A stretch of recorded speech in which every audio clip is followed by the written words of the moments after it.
Hello everyone and welcome back to my YouTube channel. I hope कि आप सब लोग अच्छे होंगे। जैसे कि आपको पता है कि आज मैं क्या बनाने वाला हूँ वीडियो। यस, इलेक्ट्रिसिटी के ऊपर। और इसमें मैं मेनली जो न्यूमेरिकल प्रॉब्लम्स हैं उनको सॉल्व कराऊंगा, ठीक है। सो इससे पहले के 4 पार्ट्स बना चुका हूँ मैं इलेक्ट्रिसिटी के ऊपर, उसका लिंक आपको डिस्क्रिप्शन बॉक्स में मिल जाएगा। वहाँ मेनली मैंने थियरी डिस्कस किया था, ठीक है। इलेक्ट्रिसिटी से रिलेटेड थियरी डिस्कस किया था, आप उनको देख सकते हो। इस वीडियो में मेरा मेन फोकस रहेगा न्यूमेरिकल प्रॉब्लम्स पे, ओके। क्योंकि एग्जाम में एंड स्पेशली एसएसएलसी एग्जाम में आइदर 2 और 3 मार्क्स के क्वेश्चंस पूछे जाते हैं न्यूमेरिकल स्पेस पे। न्यूमेरिकल्स मतलब वही लाइक मैथ्स के क्वेश्चंस होते हैं ना, उस टाइप के दिए रहेंगे, ओके। तो सबसे पहले तो आपको बेसिक जानना होगा। तो वो सब स्टार्ट करने से पहले आपसे रिक्वेस्ट करना चाहूँगा कि आप चैनल को सब्सक्राइब कर लो अगर नहीं किए हो तो, ओके। और पसंद है वीडियो तो लास्ट में लाइक कमेंट ज़रूर कर देना और शेयर भी कर देना, ठीक है। देखो, सबसे पहले बेसिक की बात करते हैं। किस चीज़ की? बेसिक। तो बेसिक में देखिए, इस चैप्टर में जो चीज़ें हैं हमने जो पढ़ा है, तो सबसे पहले आता है आपका electric current, okay. Electric current. फिर दूसरा है पोटेंशियल डिफरेंस। पोटेंशियल डिफरेंस को हम और एक नाम से बोलते हैं क्या? Yes, it is also called as voltage. उसके बाद आता है इलेक्ट्रिकल रेसिस्टेंस, ठीक है, ये है। फिर इलेक्ट्रिकल रेसिस्टिविटी, रेसिस्टिविटी है। उसके बाद हमारा इलेक्ट्रिक पावर है, okay. And joules law of heating, जिसके ऊपर हमें हीट एनर्जी के बारे में भी पता चलता है। ये बेसिक टर्म्स हैं जिनके फॉर्मूले और यूनिट आपको आना चाहिए, ओके। तो देखिए, इलेक्ट्रिक करंट को हम डिनोट करते हैं आई से, इसको कैपिटल लेटर वी से, ठीक है, इसको कैपिटल लेटर आर से, इसको रो से, इसको पढ़ा जाता है रो, आर एच ओ, रो। इलेक्ट्रिकल पावर को कैपिटल लेटर पी से, एंड हीट एनर्जी को आप एच से रिप्रेजेंट कर सकते हो। तो इन सारे के फॉर्मूला मैं आपको यहाँ अगर बता दूं तो I इज इक्वल टू होता है Q by T, okay. Q होता है चार्ज, ठीक है, इन कूलम, और T होता है टाइम। तो इसीलिए इसका I का यूनिट है क्या? एम्पियर। और ये स्मॉल लेटर में लिखना है as per standards, small letter में लिखना है, और इसको रिप्रेजेंट करते हैं A से। Q का यूनिट क्या है? इट इज कूलम, और रिप्रेजेंट करते हैं C से। T टाइम का यूनिट है सेकेंड, ओके। और ये हो गया पहला फॉर्मूला। दूसरा, वोल्टेज चाहे potential difference, it is work done to transfer some charges from one point to another. तो ये है, ये वर्क डन का फॉर्मूला आपको पता ही होगा, it is joule, capital letter J, और क्यू का चार्ज कूलम भी है, और वी वोल्ट होता है, ठीक है। Small letter V O L T, चाहे कैपिटल लेटर वी, वोल्टेज का यूनिट है वोल्ट। ये दूसरा फॉर्मूला। अब ये जो रेसिस्टेंस है, ये हम फाइंड कर सकते हैं यूजिंग ओम्स लॉ। आपको पता ही है ओम्स लॉ। तो इसका एक रिलेशन है V is equal to I R. तो ये फॉर्मूला डाल के आप I भी फाइंड कर सकते हो जब V और R दिया हो, या R भी फाइंड कर सकते हो जब V और I दिया हो, करेक्ट। या V भी फाइंड कर सकते हो जब IR दिया हो। तो ये बहुत ही ज्यादा यूज होता है। तो इसको अगर आपको याद रखना है तो वीर मूवी एक था ना, वो याद रख लीजिए, बीच में इक्वल डाल दीजिए, V is equal to I R, वीर हो जाएगा। चौथा है हमारा यहाँ पे इलेक्ट्रिकल रेसिस्टिविटी, रो। तो इसका फॉर्मूला है R A divided by L. तो आर है रेसिस्टेंस। अच्छा, ये रेसिस्टेंस का यूनिट मैं बता दूं, it is called as ohm, ऐसे रिप्रेजेंट करते हैं, ओ एच एम, ओम, ठीक है। और ए, यहाँ पे जो ए है, it is area of the cross section of wire. अब समझ लो ऐसा एक वायर था, अगर मैं इस तरफ से देखूं तो या तो राउंड दिखेगा, राइट, मैक्सिमम राउंड ही दिखता है। तो इसका एरिया क्या होगा? पाई आर स्क्वायर। मतलब इसका रेडियस और उसका पाई आर स्क्वायर कर दो, आपको एरिया मिल जाएगा। तो इसका यूनिट होता है मीटर स्क्वायर। सब मैं एसआई यूनिट लिख रहा हूँ। और आर है ओम, एल है मीटर। तो रो का यूनिट क्या हो जाता है भाई? इट इज रो पर मीटर, रो मीटर, रो पर मीटर नहीं, इट इज रो मीटर, उसके बाद आता है आपका पावर। तो देखिए पावर का फॉर्मूला था work done by time. Okay, चाहे power is also in the form of voltage and current is equal to V I. Okay, तो ये दो फॉर्मूला आपको याद रखना है। और पावर का यूनिट होता है वैट। जब आप लिखो तो स्मॉल लेटर में लिखना, लेकिन सिंबल उसका कैपिटल में चलेगा, ठीक है। पावर हो गया। अब लास्ट में है हीट एनर्जी, जो कि जूल्स लॉ ऑफ हीटिंग से मिलता है। H is equal to I square R into T. R है करंट, आर है resistance of the conductor, and T है time for which current is flowed in the conductor. तो ये सारे फॉर्मूले आपको आने चाहिए, ठीक है। और एक था यूनिट। तो देखिए 1 यूनिट का मतलब होता है 1 किलो वैट, ठीक है। ये याद रखना आपको। 1 यूनिट माने 1 किलो वैट। आवर होता है या just watt? Yes, it is watt hour होता है, 1 किलो वैट आवर, ठीक है। ये इलेक्ट्रिकल एनर्जी। 1 यूनिट का मतलब होता है क्या? Electrical energy that is consumed per hour. Okay, so ये सारे बेसिक्स फॉर्मूला है यूज करके 1 2 3 4 5 6, ये मेनली 6 फॉर्मूला है यूज करके हम पूरे प्रॉब्लम्स जो भी पूछे जाते हैं इलेक्ट्रिसिटी चैप्टर से वो सॉल्व करेंगे, ठीक है। तो आपको ये सब आना चाहिए। इनके यूनिट के साथ भी आपको याद रखना है। यूनिट मतलब जैसे वेट, वेट का यूनिट क्या है? आप चावल खरीदने जाते हो तो क्या बोलते हो? एक चावल दे दो, दो चावल दे दो? नहीं, आप बोलते हो या तो केजी में बोलोगे या ग्राम में, 1 kg। तो ये जो केजी है इसी को बोला जाता है यूनिट। वेट का यूनिट है केजी। समझ में आया? इसी तरह इन सब का यूनिट है ये सब। ओके, तो आई होप आपको ये समझ में आ गया है। अब एक एक करके प्रॉब्लम सॉल्व करते हैं, ठीक है। तो चलिए स्टार्ट करते हैं। तो ये जो सारे क्वेश्चंस मैंने लिए हैं ये तो या तो प्रीवियस ईयर क्वेश्चन पेपर्स के हैं या फिर 2021 के मॉडल क्वेश्चन पेपर के, ठीक है। तो आप रेफर कर सकते हो, चेक भी कर सकते हो, ठीक है, अगर आपके पास सॉल्यूशन है तो देखिए सबसे पहला क्वेश्चन, इसीलिए ये ऑर्डर में नहीं होगा। उस क्वेश्चन पेपर में जैसा ऑर्डर था मैंने बस उसका स्क्रीनशॉट लेके यहाँ पे डाल दिया। तो पहला क्वेश्चन देखते हैं, इजी से शुरू करेंगे, ठीक है। तो इजी से मतलब चलो ये वाला क्या दिया यहाँ पे, an electric bulb is connected to a 220 volt generator. If the current drawn by bulb is 0.5 ampere then calculate the power of the bulb. Okay, तो पहले जो डेटा होता है ना वो आपको लिखना होता है। सो देखो डेटा में क्या दिया है, यहाँ पे दिया है वोल्टेज, करेक्ट। V दिया हुआ है कितना, 220 वोल्ट, इसको वोल्टेज इतना दिया गया था।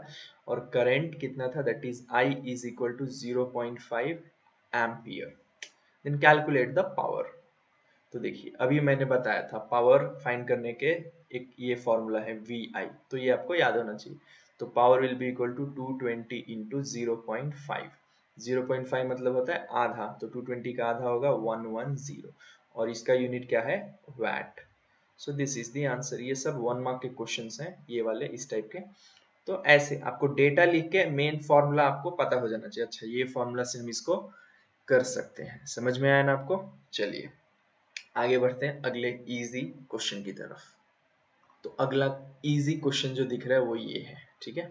जो जो होते जाएगा मैं टिक करते जाऊंगा। देखिए क्या दिया है क्वेश्चन में, the work done in moving charge of 2 coulomb across 2 points having a potential difference 12 volt is dash। तो वही आपको डेटा लिखना है सबसे पहले। तो डेटा में क्या दिया है, वर्क डन, ठीक है, work done in moving charge. तो चार्ज दिया हुआ है दैट इज Q, कितना है 2 coulomb. Moving potential difference voltage दिया है कितना 12 वोल्ट। तो वर्क डन पता करना है, W फाइंड करना है। तो देखिए ये फॉर्मूला मैंने बताया था वोल्टेज का, it is work done by charge transfer. तो इस फॉर्मूला से हमारे पास V दिया हुआ है, Q दिया हुआ है, तो हम W फाइंड कर सकते हैं। W क्या हो जाएगा, work done, it is Q into V, that's all. तो V है 12 इंटू 2, सो 12 इंटू 2 24 जूल, कैपिटल J में आपको लिखना है। Work done is 24 joule. तो ये और एक चीज देखना आपको, C कूलम में ही होना चाहिए, चार्ज कूलम में होना चाहिए, और वोल्टेज भी वोल्ट में। ये स्टैंडर्ड यूनिट्स, SI यूनिट्स जो बोलते हैं उसमें होने चाहिए, तभी इसका यूनिट होगा जूल। ओके, तो चलिए आगे बढ़ते हैं अगले क्वेश्चन की तरफ। तो ये रहा हमारा अगला क्वेश्चन। ठीक है, देखिए क्या दिए, observe the following table, complete the table using Ohm's law. Okay, using क्या दिया है, ओम्स लॉ। तो यहाँ पे सीरियल नंबर 1 2 3 दिया है। तो 1 में यहाँ पे करंट 2 एम्पियर है, वोल्टेज 120, रेसिस्टेंस फाइंड करना है। तो फर्स्ट वाला आर फाइंड करना है। तो वही ओम्स लॉ यूज करो, V R I, V is equal to I R. तो आर क्या हो जाएगा, वी बाई आई। तो यहाँ पे v है 120 डिवाइडेड बाई आई है 2। तो जब सॉल्व करेंगे तो ये मिलेगा 60 ओम। तो ये कितना मिल गया, 60, पहला हो गया। अब इसमें दूसरा क्या दिया है, देखिए करंट दिया है, राइट, 1.5 एम्पियर, वोल्टेज फाइंड करना है, रेसिस्टेंस दिया है same, v is equal to I R. यहाँ पे क्या फाइंड करना है, वोल्टेज। तो v क्या हो जाएगा, i 1.5 इंटू 6, करेक्ट। तो 15 6 कितना होता है, इट इज 90, और डेसिमल है तो 9.0, मतलब 9 वोल्ट मिला इसका आंसर। ठीक है, तो ये भी मिल गया 9 वोल्ट। तीसरे में देखिए क्या दिए हैं, यहाँ पे ये लोग दिए हैं आई फाइंड करना है, वोल्टेज और रेसिस्टेंस दिया है। तो same v is equal to I R, हमें फाइंड करना है आई। तो आई क्या हो जाएगा, v बाई आर। तो v is 60 divided by r is also 60, जब कैंसिल करेंगे it is 1 ohm, that's all. So answer is, sorry 1 ampere current है ना, तो ये 1 एम्पियर होगा, एम्प्स या एम्पियर। ओके, सो ये इजी क्वेश्चंस है, ऐसे आप सॉल्व कर सकते हैं इनको, डायरेक्ट फॉर्मूला यूज करो, सॉल्व करो, ज्यादा सोचने की भी जरूरत नहीं, ज्यादा दिमाग दौड़ाने की भी जरूरत नहीं, राइट। तो अब आते हैं अगले टाइप ऑफ क्वेश्चन पे। तो देखिए ये रहा 2 या 3 मार्क का क्वेश्चन। ठीक है, तो यहाँ पे क्वेश्चन पढ़िए, observe the following, observe the given circuit diagram. ये है circuit, calculate the total resistance and total current flowing through the circuit. Total resistance find करना है और टोटल करंट फाइंड करना है। ठीक है, तो अच्छा ये मैं बताना शायद भूल गया था, इसमें सीरीज एंड पैरेलल कनेक्शन होता है। ठीक है, तो पैरेलल कनेक्शन जो ऐसे होगा, इसको बोलते हैं पैरेलल कनेक्शन। ओके, एक दूसरे के पैरेलली कनेक्टेड होंगे। तो इसमें ये R1 है, समझ लो ये R2। तो जो टोटल रेसिस्टेंस होता है उसको 1 बाई RP बोलते हैं, which is equal to 1 by R1 plus 1 by R2। और यही अगर सीरीज में कनेक्टेड रहा, मतलब एंड टू एंड, ये रेसिस्टेंस और इससे कनेक्टेड है ये दूसरा, तो उसका फॉर्मूला हो जाता है वो RS, resistance in series, total resistance है ये, is equal to R1 plus R2। ठीक है, तो ये आपको ये भी फॉर्मूला याद रखना था। ठीक है, और एक बात, जो ये resistance in series and parallel होता है, ठीक है, तो सीरीज में क्या होता है, करंट जो होता है, इसमें जो करंट फ्लो होगा थ्रू आउट, ये सेम होगा। किस में सेम होता है, सीरीज में। सीरीज कनेक्शन में क्या सेम होता है, आई। और पैरेलल कनेक्शन में क्या सेम होता है, इट इज वोल्टेज, याद रखना। तो थ्रू आउट वोल्टेज सेम रहेगा, यहाँ पे वोल्टेज अलग अलग रहेगा, इट में वेरी। ओके, ये आप कैसे याद रख सकते हो, देखो इसको याद करने का एक ही तरीका, ये VIP याद रखना। VIP मतलब वोल्टेज इन पैरेलल, पैरेलल में वोल्टेज क्या होगा, ये सेम रहता है थ्रू आउट। वोल्टेज सेम है तो दूसरा करंट अलग रहेगा, इधर करंट अलग, इधर करंट अलग, I1 I2 समझ लो। लेकिन वही सीरीज में करंट सेम रहता है, वोल्टेज अलग अलग, मतलब यहाँ पे V1 हो जाएगा और यहाँ पे V2। ये आप और अच्छे से समझना है तो जो लिंक दिया हूँ मैं डिस्क्रिप्शन बॉक्स में, सीरीज एंड पैरेलल कनेक्शन, वहां देख लो, आप बहुत अच्छे से समझ जाओ। यहाँ बस ये सब याद रखो। ठीक है, तो चलिए इसी के ऊपर जो क्वेश्चन दिया था वहां पे आते हैं हम। किधर है भाई question, yes it is here, this one. तो क्या करना है, देखो हमें टोटल रेसिस्टेंस फाइंड करना है एंड टोटल करंट। तो जब भी ऐसा देखो, देखो यहाँ पे एक रेसिस्टेंस है और यहाँ ये दो रेसिस्टेंस पैरेलली हैं। तो हम क्या करेंगे, इसको 5 है, 5 ही रख के इन दोनों को टोटल करके इसको भी इसके साथ सीरीज में कर देंगे। तो ये 5 रहेगा ही और ये RP मिल जाएगा। RP कहाँ से मिलेगा, देखो सबसे पहले डेटा लिखते हैं। सो टोटल वोल्टेज दिया है 24 वोल्ट, और यहाँ पे समझ लो R एक दिया है, उसको मैं R1 मानता हूँ, ठीक है, ये मान लेते हैं R1, इसको मान लेते हैं R2, इसको मान लेते हैं R3। सो R1 दिया है समझ लो 5 ओम, R2 कितना है भाई 4 ओम, और R3 है हमारा 12 ओम। तो सिंस ये दोनों पैरेलली कनेक्टेड हैं, हम पहले total resistance in parallel find करते हैं। वो क्या होगा 1 by R2 plus 1 by R3, क्योंकि यही दो कनेक्टेड है, करेक्ट। तो 1 बाई RP क्या हो जाएगा भाई 1/4 प्लस 1/12। तो 1/4 और 1/12 का एलसीएम, 4 और 12 का एलसीएम क्या होता है 12 ही होता है। सो यहाँ पे 3 हो जाएगा, 4 3 से 12, ये तो आता है ना आपको, एलसीएम नहीं आता तो पहले सीख लो। 1/4 इंटू एलसीएम करना होता है, फिर 1/12 इंटू एलसीएम। तो 4 3 होगा, इसीलिए यहाँ पे 3 लिखा, और यहाँ 1/12 के बदले 12 12 कैंसिल, 1 बचा, तो यहाँ पे 1 लिखा। तो 1/RP इज इक्वल टू 4/12। ये क्या है 1/RP। तो RP क्या हो जाएगा भाई, इसको जब हम उल्टा करेंगे तो ये भी उल्टा होगा 12/4, करेक्ट। तो ये हो गया 3। तो रेसिस्टेंस इन पैरेलल कितना मिला, ये मिल गया हमें 3। समझ में आया, ओम यूनिट लिखना जरूरी है। तो देखो ये मिल गया है कितना 3। तो अब हम टोटल रेसिस्टेंस फाइंड कर सकते हैं। टोटल रेसिस्टेंस कैसे होगा, ओके यहाँ पे बताता हूँ आपको। सो टोटल रेसिस्टेंस हो जाएगा, it is R1 plus RP, क्योंकि ये सीरीज में कनेक्टेड है, राइट। छोटा करते हैं, हाँ। तो देखो वहां पे ये कितना था 5 था, सो this is 5 plus this is 3, कितना हो गया टोटल रेसिस्टेंस 8 ओम, ये मिल गया। अब दूसरा क्वेश्चन था टोटल करंट फाइंड करने को, तो I भी फाइंड करना है। तो देखो ये फॉर्मूला यूज करो, V is equal to IR।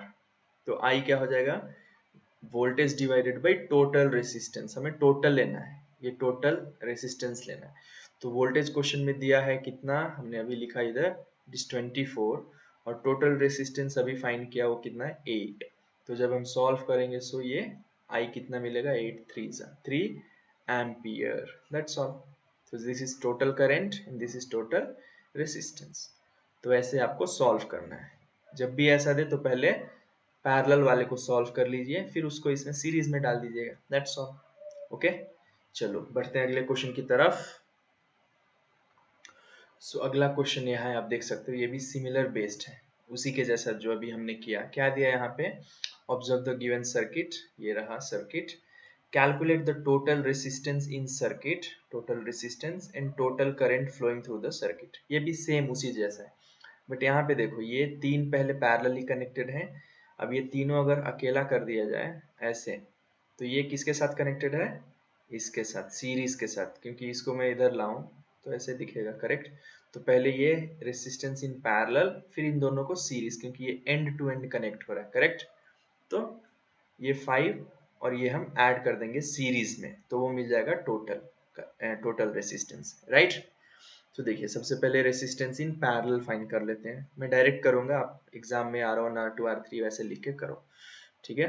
तो देखो टोटल रेसिस्टेंस इन पैरेलल क्या होगा RP, तो वो हम फाइंड करेंगे। तो ये फॉर्मूला है पैरेलल वाले के लिए, सो 1/R1 plus 1/R2 plus 1/R3। चलो मैं नाम ही दे देता हूँ, नहीं तो कंफ्यूज हो जाएगा। ये R1 है, ये R2, ये R3, आप एग्जाम में लिख सकते हो। इसको मैं R4 नाम दे देता हूँ, ठीक है। और टोटल वोल्टेज कितना दिया है वो भी लिख लें, टोटल वोल्टेज है 6 वोल्ट। अब सब्सटीट्यूट करते हैं, 1/RP will be equal to 1/2 plus 1/4 plus 1/ ये भी 4 है। तो एलसीएम क्या होगा 244 का, 244 का एलसीएम होगा 2 1 2 2 2 2 सो 2 1 1 2 2 4 होगा एलसीएम, राइट। तो यहाँ जब 4 से मल्टीप्लाई करेंगे 2 मिलेगा, यहाँ 1 मिलेगा, और यहाँ भी 1 मिलेगा। तो ये हो गया 4/4 विच इज इक्वल टू 1। तो 1/RP कितना मिला 1, तो RP भी क्या होगा 1 ही होगा, राइट 1 ओम। तो रेसिस्टेंस इन पैरेलल कितना मिला 1, मतलब ये 1 मिल गया और ये 5 है। तो टोटल रेसिस्टेंस क्या हो जाएगा, दोनों को ऐड कर दो, क्योंकि ये सीरीज में आ जाएगा ना, भले इधर दिख रहा हो तो ये पैरेलल दिखेंगे, बट अब गौर से देखो तो इसका एंड और इसका end, end to end connection हो रहा है, राइट, ना कि ये दोनों एक ही पॉइंट पे कनेक्ट हो रहे हैं। तो टोटल रेसिस्टेंस हो जाएगा हमारा कितना, RP प्लस R4। तो आरपी दिया हुआ है 1 अभी फाइंड किया, और ये 5 दिया हुआ है, तो कितना मिल गया 6 ओम। तो ये हो गया टोटल रेसिस्टेंस। समझ में आया आपको? अब total current same ohm's law, V is equal to IR। तो I will be what, total voltage by total resistance. Total voltage 6 दिया है और ये भी 6 मिला, तो I कितना मिलेगा 1 एम्पियर। दैट्स ऑल, है ना? बहुत ही सिंपल क्वेश्चन। तो इस तरह से आप इजिली इनको कर सकते हो। ओके, अब बढ़ते हैं अलग, थोड़े अलग टाइप ऑफ क्वेश्चन की तरफ। ओके, सो ये देखिए अगला क्वेश्चन जो है ये थोड़ा अलग है, ठीक है? अब तक हमने ओम्स लॉ देखा, सीरीज एंड पैरेलल कनेक्शन देखा, अब देखेंगे थोड़ा अलग टाइप। क्या दिया देखिए, the resistivity of manganese wire of length 1 metre is 1.84 into 10 to the power of -6 ohm meter at 20 degrees Celsius. If the diameter of wire is 3 into 10 power minus 4 meter, what will be the resistance of wire at that temperature? तो जो जो data लिया है पहले आप लिख लो। तो क्या दिया है, रेसिस्टिविटी दिया है, थोड़ा इसको इधर करते हैं, हाँ। तो क्या दिया है, इलेक्ट्रिकल रेसिस्टिविटी, तो उसको इससे रिप्रेजेंट करते हैं, रो से। कितना दिया है 1.84 into 10 to the power of -6 ohm metre. Okay, और लेंथ दिया है, L कितना है वायर का 1 मीटर। टेम्परेचर लिखने की जरूरत नहीं। If the diameter of wire, okay, उस वायर की डायमीटर दिया हुआ है कितना 3 into 10 to the power of -4 metre. What will be the resistance, तो R फाइंड करना है। क्या फाइंड करना है, R। तो ये है डेटा। तो देखो इस रेसिस्टिविटी का फॉर्मूला तो पता ही है, rho is equal to R A divided by L. तो हमें आर, ये रो पता है, एल पता है, लेकिन आर पता लगाना है, आर पता लगाना है। ए क्या होगा, ए क्या होता है एरिया। तो ये देखो डी दिया हुआ है, अगर मैं एक सर्कल जैसा बनाऊं, अगर वायर ऐसा होता, करेक्ट, तो इसका एरिया कैसे फाइंड करेंगे, हाँ वही area is equal to pi R square, correct. तो सिंस आर नहीं डी दिया है, आर क्या हो जाएगा d/2, है ना? तो यहाँ जो भी दिया है that is 3 into 10 to the power of -4 divided by 2, क्या करेंगे हम, डिवाइडेड बाई 2 कर देंगे, दैट्स ऑल। तो जब सब्सटीट्यूट करेंगे ये होगा 22/7 इंटू आर के बदले 3 into 10 to the power of -4 divided by 2, दो बार लिखना है क्योंकि आर स्क्वायर है, 3 into 10 to the power of -4 divided by 2, ऐसे आप लिख लोगे, ठीक है? तो यहाँ देखो इसको पहले पावर जो भी है उसको सॉल्व कर लेंगे। सो न्यूमरेटर में 10 पावर 4 ये हो जाएगा 10 पावर -8, करेक्ट। और डिनोमिनेटर में क्या होगा, आपको ये डेसिमल में नहीं रखना है, डायरेक्ट देखो ये कैंसिल हो जा रहा है, इसको कर सकते हो। क्या होगा यहाँ पे कैंसिल करें तो दिस इज 20, हाँ ये 2 11 कैंसिल होगा, करेक्ट। तो यहाँ डिनोमिनेटर में 7 2 14 मिलेगा, और न्यूमिनेटर में 3 3 9 और इंटू 11, 9 इंटू 11 क्या होगा, यहाँ देखो गौर से 99। बस इतना लिख लो, ये एरिया है, ए मिल गया है, ये इसका यूनिट क्या है मीटर स्क्वेयर। ओके, अब देखो क्या करेंगे हम, इसको इस वाले फॉर्मूला में सब्स्टिट्यूट करेंगे, रो आर ए बाई एल। यहाँ पे तो आर फाइंड करना था, तो आर क्या हो जाएगा cross multiply rho into L divided by A. Yes, तो रो क्या दिया हुआ है भाई, रो दिया है 1.84 into 10 to the power of -6, L दिया हुआ है 1, सब के सब मीटर में होना चाहिए, वो भी देना है, ध्यान देना है आपको, ठीक है। और ए अभी फाइंड किया हमने ये, तो ये है 99 into 10 to the power of -8 divided by, उसके बदले हम इसको न्यूमरेटर में भेज दे तो ये 14 हो जाएगा, राइट, ऐसे। अब इसको जब हम सॉल्व करेंगे, किसको, इसको, तो यहाँ पे क्या मिलेगा देखो, जब हम इसको सॉल्व करेंगे तो ये पहले तो ये पावर हटा दो, ये न्यूमरेटर में जाएगा, राइट। तो ये क्या हो जाएगा 1.84 इंटू 14 डिवाइडेड बाई 99 इंटू, ये उधर गया तो देखो 10 पावर 8 होगा, और यहाँ पे 10 पावर -6 है, तो 8 - 6 होगा कितना 2, करेक्ट। तो ये तो इतना हुआ, राइट। फिर इन दोनों को हम क्या कर सकते हैं मल्टीप्लाई, इन दोनों को मल्टीप्लाई करके डिवाइडेड बाई 99 कर सकते हैं। समझ में आया आपको? तो जब आप इसको सॉल्व करोगे तो मैं अगर यहाँ पे लिखूँ सो ये कितना हो जाएगा 14 इंटू 1.84।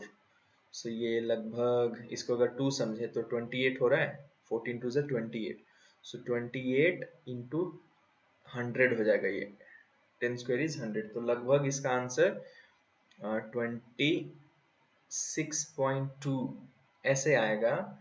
आप इसको सॉल्व करो तो ठीक है। अगर एग्जैक्ट कैलकुलेट करने नहीं आ रहा है ठीक है, तो आप क्या कर सकते हो, इसको 1.84 ही रखो इंटू 14। ये 10 स्क्वायर क्या होता है 100 डिवाइडेड बाई 99 है। तो अगर हम अप्रॉक्सीमेट में जाएं तो ये 99 100 के पास है, ये कैंसिल हो सकता है राइट।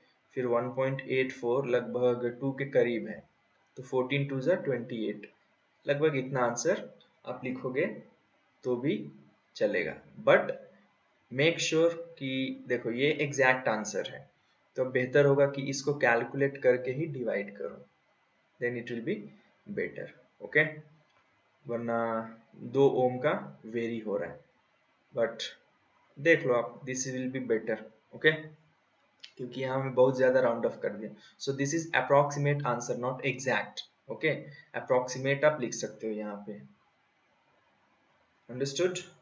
और एल्स एग्जैक्ट करना है तो सॉल्व करो। तो ये हो गया क्वेश्चन। अब बात बढ़ते हैं अगले क्वेश्चन की तरफ।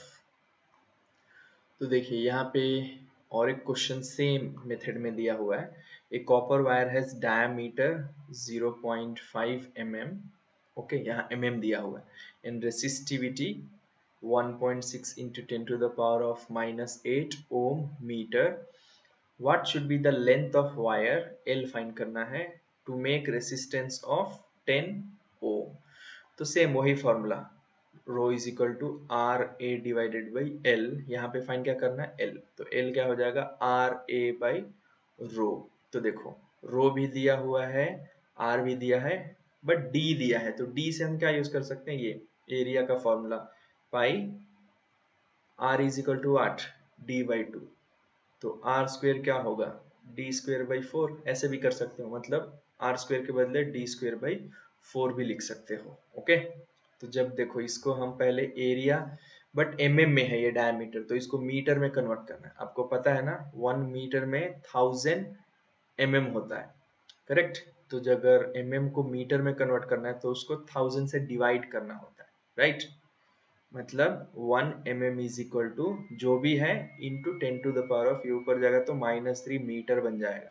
तो इसको अगर मैं लिखूं उस हिसाब से तो 0.5 into 10 to the power of -3 metre होगा। यस, अब सब्सटीट्यूट करो। सो ये 22/7 इंटू, इसको 2 बार लिखना है, 0.5 into 10 to the power of -3, फिर से 0.5 into 10 to the power of -3, क्योंकि स्क्वायर है, इंटू 4, डिनोमिनेटर में 4 है। तो सेम वही लास्ट टाइम की तरह ही इनको पहले सॉल्व कर लो। तो देखो ये 0.5 है, ठीक है। 0.5 मतलब क्या होता है हाफ। अच्छा इसको छोड़ो, इसको देखो 2 से कर सकते हैं, 2 2 ज़ा 4 और ये 11 2 ज़ा, करेक्ट। तो 11 इंटू 0.5 इंटू 0.5 इंटू ये 10 पावर 3 10 पावर -3 10 पावर -6 हो जाएगा, और डिवाइडेड बाई 7 2 ज़ा 14 हो जाएगा, करेक्ट।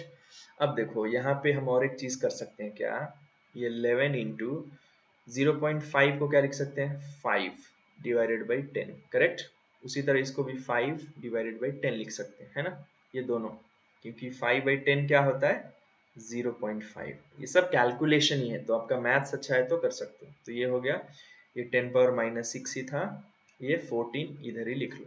अब मैं ये इसलिए लाया क्योंकि ये देखो अब ये दोनों न्यूमरेटर में जाएंगे तो 10 पावर 2 होंगे, -2 इसके साथ ऐड हो जाएंगे, तो 11 इंटू 25 डिवाइडेड बाई 4, करेक्ट। 5 5 से 25 बाई, अच्छा ये 14 है, हाँ 14 इंटू ये दोनों ऊपर गए, 10 पावर स्क्वायर था ऊपर गया तो 10 पावर -2, तो 10 पावर -6 इंटू -2 क्या हो जाएगा 10 पावर -8। अब कोई कैंसिल कर सकते हैं नहीं, तो इतना ही रखो, ये है area in metre square, correct. अब डायरेक्ट फॉर्मूला में डालो, कौन सा फॉर्मूला है ये वाला, कलर चेंज कर देता हूँ। तो L क्या होगा अब आर कितना है भाई 10 इंटू एरिया क्या है 11 into 25 into 10 to the power of -8 divided by 14 rho कितना है भाई 1.6 into 10 to the power of -8। तो देखो इसीलिए -8 किया। अब यहाँ दोनों -8 कैंसिल हो जाएगा, राइट। अब इन सब को सॉल्व कर सकते हैं। 2 5 ज़ 10 और ये 2 7 ज़ 10, राइट। तो फिर ये कितना होगा 11 5 ज़ 55 इंटू 25 डिवाइडेड बाई 17 इंटू 1.6। अब इसको ये दोनों मल्टीप्लाई कर दो और डिवाइडेड बाय जो दिया है उसे आप कर दो। तो आंसर मैं डायरेक्ट यहाँ पे लिखूंगा, आपको कैलकुलेट करके लिखना है, ठीक है। तो कितना मिलेगा 55 इंटू 25 आप करोगे तो ये होगा लगभग 1375 और ये 16 7 जा कितना होता है भाई 16 7 जा होता है 112। तो एक डेसिमल है मतलब 11.2 होगा। तो 1375 को 11.2 से जब डिवाइड करेंगे तो ये अप्रोक्सीमेटली 122.76 आएगा एल इन मीटर। तो ये एग्जैक्ट नहीं भी मिला आपको, आप अप्रोक्सीमेट लिख सकते हो। ये 120 से 123 के बीच में आया तो भी आपको आंसर करेक्ट है, तभी आपका आंसर करेक्ट है, आपको मार्क्स मिल जाएंगे, ठीक है। सो मेन है आपका स्टेप, ये पूरा आप समझे हो कि नहीं। लास्ट में हल्का फुल्का इधर उधर रहा तो कोई इश्यू नहीं है, मिल जाएगा मार्क्स, ठीक है। तो चलिए इसी के साथ बढ़ते हैं अगले क्वेश्चन की तरफ। और अब तक आपने मेरे चैनल को सब्सक्राइब नहीं किया तो प्लीज़ कर लो, वीडियो को लाइक नहीं किया है तो प्लीज़ कर लो और लास्ट में कमेंट ज़रूर करना है, ठीक है। चलो बढ़ते हैं अगले क्वेश्चन की तरफ। तो चलिए ये रहा और एक क्वेश्चन। अच्छा ये भी पैरेलल एंड सीरीज वाला है। देखो क्या दिया है, the resistance of a conductor is 27, okay, if it cut into 3 equal parts and connected in parallel then its total resistance is dash. तो देखो 27 था, इसको 3 इक्वल पार्ट्स में करे तो कितना हो जाएगा 9। अब इस 9 को बोल रहा है पैरेलली कनेक्ट कर दो, मतलब ये भी 9 ये भी 9 और ये भी 9, और जब पैरेलल में कनेक्ट होगा तो उसका टोटल रेसिस्टेंस क्या होगा, मतलब 1/RP आपको फाइंड करना है। तो 1/9 प्लस 1/9 प्लस 1/9, तो ये हो जाएगा 3/9 विच इज इक्वल टू 1/RP। तो RP क्या हो जाएगा, उल्टा कर दे तो 9/3, तो 3 3 आंसर कितना मिला 3 ohm. That's all, very easy. बस समझना है यहाँ पे 3 इक्वल पार्ट्स मतलब 3 से डिवाइड कर दो, ये मिल जाएगा। इनको पैरेलल कनेक्ट करो, फिर ये पैरेलल में टोटल कितना हो जाएगा, ओके। तो ये सब इजी क्वेश्चंस हैं, आपको कॉन्सेप्ट पता है तो आराम से कर लोगे, ठीक है। अब बढ़ते हैं थोड़े अलग टाइप ऑफ क्वेश्चन में, देखते हैं और कौन सा क्वेश्चन है। ओके यहाँ पे दिया है, देखिए 7th क्वेश्चन देखो गौर से। क्या दिया है, the resistivity of two conductors A and B are this, ये ए है एंड दिस ये बी है, ठीक है। Which of them is used in transportation of electricity and the making of heating coils, why? तो देखो ट्रांसपोर्टेशन इलेक्ट्रिसिटी में जो वायर्स यूज होते हैं उनका इलेक्ट्रिकल रेसिस्टिविटी कम होना चाहिए, ठीक है। और हीटिंग कब ज्यादा होगा, जब रेसिस्टिविटी भी ज्यादा है। रेसिस्टिविटी ज्यादा मतलब रेसिस्टेंस ज्यादा है, रेसिस्टेंस ज्यादा मतलब कोई भी कॉइल आराम से हीट हो जाएगा। तो ए और बी में सबसे किसका रेसिस्टिविटी ज्यादा है, 1.62 या 5.2, 1.62 कम है। तो जिसका रेसिस्टिविटी कम होगा वो कहाँ पे यूज होगा, यहाँ, मतलब ये ए हो गया, और जिसका ज्यादा है वो कहाँ पे यूज होगा, हीटिंग कॉइल में, बी। क्यों, क्योंकि since it's resistivity is high it can be used to produce more heat, correct. The resistance will be large and because of high resistance the current will not flow easily and due to that the heating effect will be done and that is why we are using B to make heating coils। ऐसे आपको लिखना है, ठीक है। चलिए अगले question की तरफ बढ़ते हैं। तो अगला क्वेश्चन यहीं पे है, देखिए electrical lamp whose resistance is 20 ohm and a conductor of 4 resistance are connected in series। मतलब समझ लो ये लैम्प है ऐसे, ठीक है, और ये एक रेसिस्टेंस के साथ कंडक्टर के साथ कनेक्टेड है। इसका 220 ओम है और इसका 4 ओम रेसिस्टेंस है और सीरीज में कनेक्टेड है। टू ए वोल्टेज 6 बैटरी, मतलब एक 6 वोल्ट वाले बैटरी को कनेक्टेड है। करेक्ट, तो इसको मैं R1 मान लेता हूँ, इसको R2। एग्जाम में आप डायग्राम लिख के भी कर सकते हो। उसके बाद बोला find the current through the circuit. Okay, I find करना है, and potential difference across electrical lamp of the conductor and what, electrical lamp. अच्छा, मतलब इस लैम्प के पास वोल्टेज क्या होगा वो फाइंड करना है। ओके, सो देखो, सबसे पहले तो करंट फाइंड करेंगे। कैसे? वही voltage is equal to I R, but यहाँ पे दो दो रेसिस्टेंस है, हमें सीरीज वाला पहले फाइंड कर लेना है। तो R in series will be R1 plus R2, तो ये 2 है प्लस 4, तो ये कितना हो जाएगा 6 ओम। तो ये टोटल सीरीज मिल गया। अब ये वोल्टेज भी दिया है, तो क्या आई मिल जाएगा, I will be V by R। तो V कितना है, यहाँ पे क्वेश्चन में कितना दिया है 6 वोल्ट टोटल, और 6 मिला, तो आई है 1 एम्पियर। ये तो हो गया करंट। अब बोला है कि potential difference across electric lamp क्या होगा, तो ये, तो देखो ये पोटेंशियल डिफरेंस इसके लिए कितना होगा वो कैसे फाइंड करेंगे। यहाँ पे क्या है 2 ओम है, और करंट तो सेम रहता है ना, करंट कितना दिया है 1 एम्पियर अभी मिल गया, तो V क्या होगा सेम I इंटू आर। तो I क्या है अभी फाइंड किया हमने 1 इंटू आर कितना है 2, सो इट इज 2 वोल्ट। तो potential difference across electric lamp is 2 volt. अच्छा, एंड कंडक्टर भी बोला तो सेम वही V is equal to I R, I 1 ही होगा और R यहाँ पे 4 हो गया, तो ये हो जाएगा 4 volt. That's all.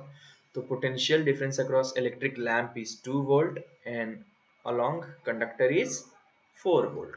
That's all. है ना बहुत ही easy? Yes, they are very easy. तो चलिए अगले क्वेश्चन की तरफ बढ़ते हैं। तो सिर्फ 2 क्वेश्चन बच गए हैं। आई होप आपको अब तक जो भी समझाया हूँ समझ में आ गया होगा।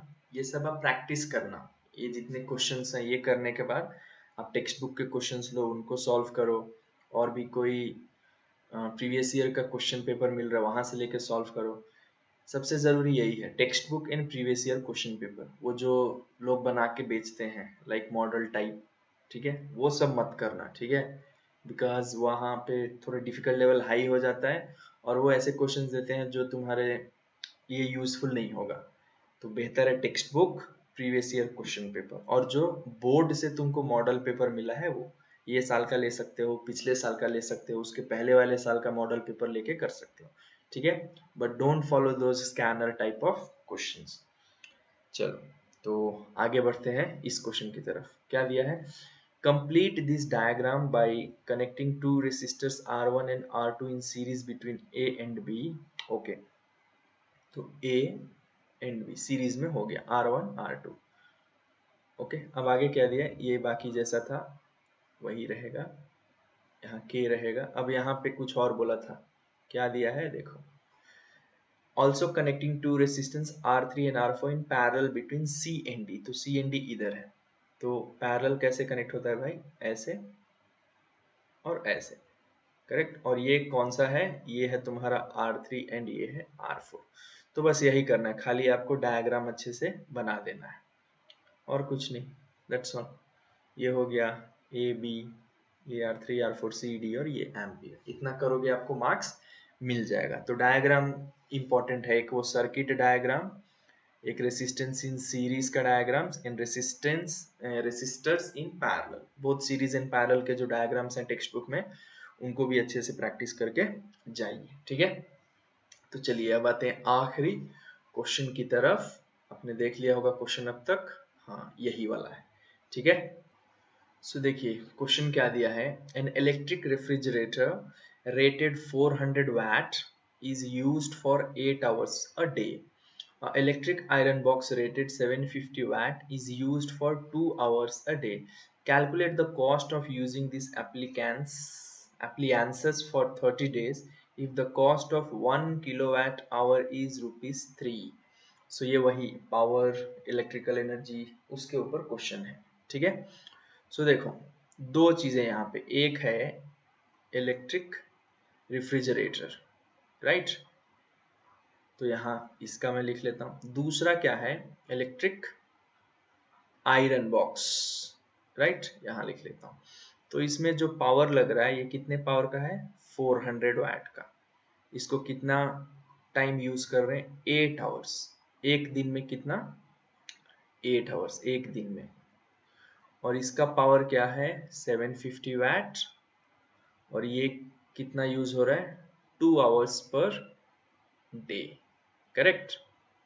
अब क्या बोला है, कॉस्ट बोला है of these appliances for 30 days if the cost of 1 kilowatt is, अब देखो 1 किलोवाट आवर का जो कॉस्ट है वो कितना है, ₹3 है।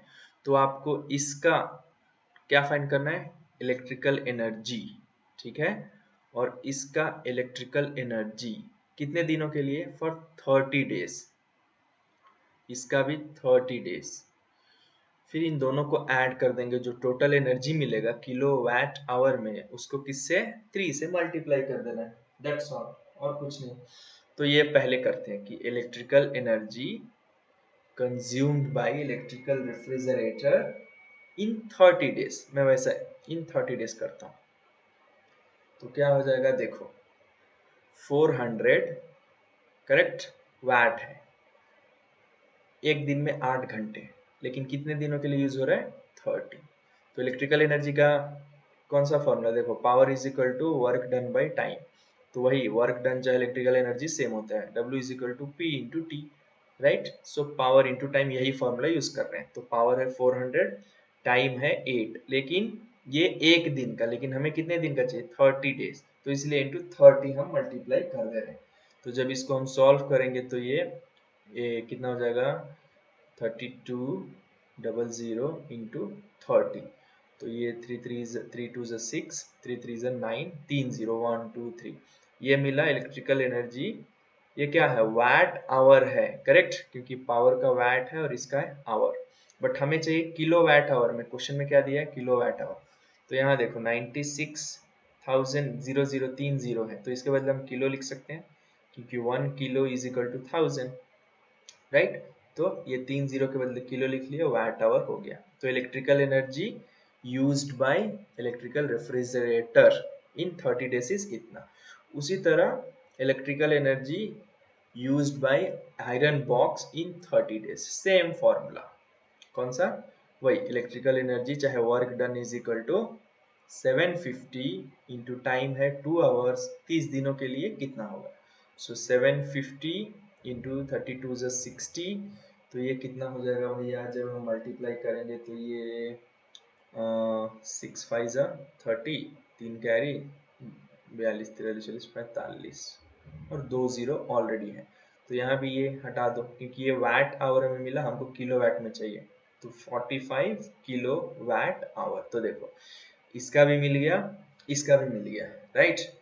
तो अब इन दोनों को हम ऐड करेंगे। So total energy consumed, total energy consumed by refrigerator and iron box, ये आप अच्छे से लिखना, इज इक्वल टू 96 प्लस 45। तो ये ऐड करेंगे तो हमारा मिलेगा 141 किलो वाट आवर। तो इतना एनर्जी यूज हुआ है एक महीने में, 30 डेज में। देयरफॉर कॉस्ट कितना होगा, 141 इंटू कितना, 3, दैट्स ऑल, क्योंकि 3 रुपीज पर वाट आवर बोला था, किलो वाट आवर यहाँ क्वेश्चन में ही है। तो जब हम मल्टीप्लाई करेंगे तो आंसर मिलेगा 3 3 4 12, 1 कैरी 3 1 4, 423 रुपीस। अंडरस्टूड। तो ये भी सिंपल क्वेश्चन है, आपको बस ये लॉजिक जो फॉर्मूला है वो याद रखना है, और उनको कैसे सब्सटीट्यूट करके सॉल्व करना है ये आना चाहिए, ठीक है। तो अब तक जितने भी प्रॉब्लम्स थे ये 2019 और 2020 एनुअल एग्जाम और सप्लीमेंट्री एग्जाम के क्वेश्चंस हैं, प्लस में मॉडल पेपर 1 एंड 2 ऑफ 2021 के क्वेश्चन पेपर्स हैं। टोटल 6 क्वेश्चन पेपर्स मैंने लिए थे, और एक क्वेश्चन 2020 के मॉडल पेपर से लिया था, ये वाला, क्योंकि मुझे थोड़ा अच्छा लगा था ये, ठीक है। सो आई होप आपने देख के अच्छे से सीख लिया इनको, और अगर आपको पसंद आया तो प्लीज़ लाइक कर दो, चैनल को सब्सक्राइब कर दो और वीडियो को ज़्यादा से ज़्यादा बच्चों तक ज़रूर शेयर कर दो, ठीक है। स्क्रीन पे मेरा फोटो आ गया होगा या मेरा लोगो आया होगा, उस पर क्लिक करो और जल्दी से सब्सक्राइब कर दो। Thank you all for watching. Will see you all in the next video. Till then take care, bye, have a good day.